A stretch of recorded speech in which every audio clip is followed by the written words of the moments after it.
Hi, folks. My name is Danny. Welcome to another edition of, another video here on Danny's Corner. Today, I want to talk about transportation. Again, I will talk about this subject also in other videos. This is just a glimpse of why I do not like taking public transportation, nor um, transportation that's geared toward people with disabilities.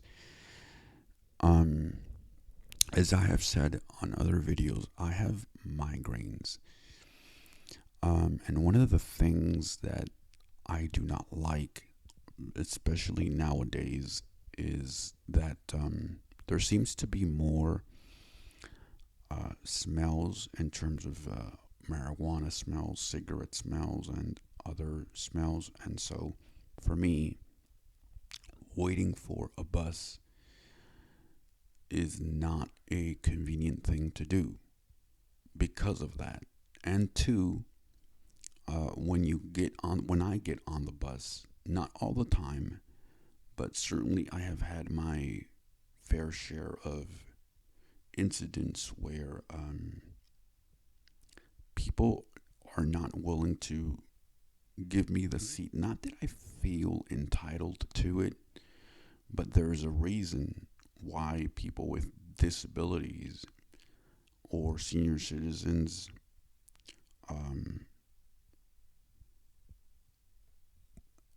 would have the ability or should have the ability to claim that first seat, right? It's because it's easier for them, and it would be a little bit much faster than having a senior citizen or a person with a disability go all the way, stay all the way in the back, and a door not being near them. It would take them forever, perhaps, to um, go either to the side door or all the way to the front.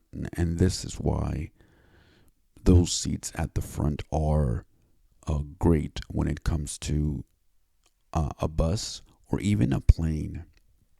Unfortunately, we are told to wait, especially on a plane, for somebody to help us. So they do put us all in one big category. That's the only reason why I'm bringing the plane up. But it happens too, I feel, with buses where it's a bit uncomfortable. I imagine for people, even though there are laws that protect people with disabilities, I do notice a little bit that people that ride buses are a bit uncomfortable when they have to wait when a lift is being brought down for a person who is in a wheelchair. And I just don't like experiencing that. On the other hand,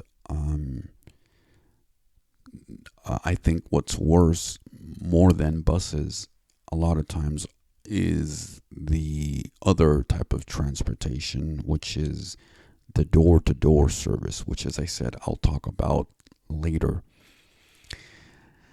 And with those, you have to make an appointment, usually sometimes a day earlier. Some cities do provide same day service, but some you have to do it even longer than a day. So this means that you have to tell them the time that you want to be there and the time that you want to get back. And it can take anywhere from 20 to 30 minutes for you to get to your desk, for them to pick you up. I'm sorry. It can take from 20 to 30 minutes. Sometimes you have to wait an hour or more because of traffic, because of other people that they're picking up, etc. And then if you live in a city such as Houston or any other huge city where, again, you have traffic and long distances, it can take even longer for you to get to the place that you need to go to. So in this case, when you get to a place, you can either get there too late or too early. It just depends, and that's one of the hit or miss of a service like this. I think the other thing that affects transportation is each person or each service, according to the city that they could be found at, they charge differently. So here in Phoenix, for example, they charge $4 each way, no matter where you go.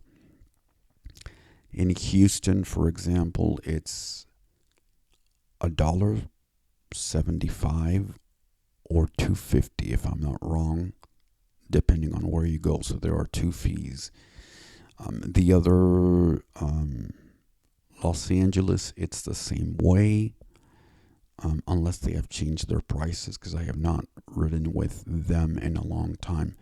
So yeah, they do change depending on where you go. And this can be really harmful to people who have disabilities, as it can get quite pricey if you are using this kind of transportation 5 days a week, sometimes even multiple times a day. So, is there another solution? There's Lyft, but that would cost you even more because they don't have special pricing for people with disabilities, or they don't partner with the city. There's no subsidies or whatnot. And so, for this reason, I think there should be a workaround when it comes to that. Just because we don't own a car as people who are blind doesn't mean that we don't have expenses that can sometimes be even more astronomical than people who are sighted. There's a lot of issues when it comes to transportation, even with Lyft and Uber, for example. Sometimes it can take a long time for people to get an accessible van to go and pick them up, just because there aren't that many around. And again, if for whatever reason you have a migraine, you don't want to be waiting outside either for a bus and or for a Lyft and or Uber. So there has to be better ways. And again, if you live, let's say, in an apartment building where they do not have a seating area outside, or there's no shade, exactly what are you going to do? The opposite also is true. Let's say it's snowing or it's raining.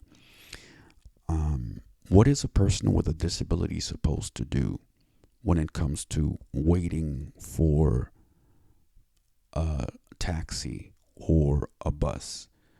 Certainly, I'm not saying that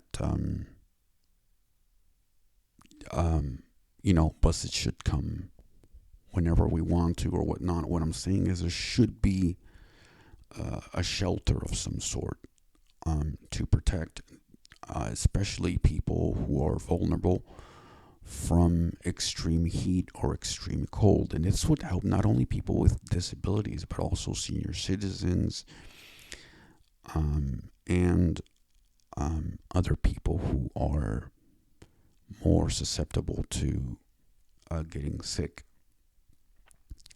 So yeah, obviously there's the homeless problem and associated things, and it's one thing at a time.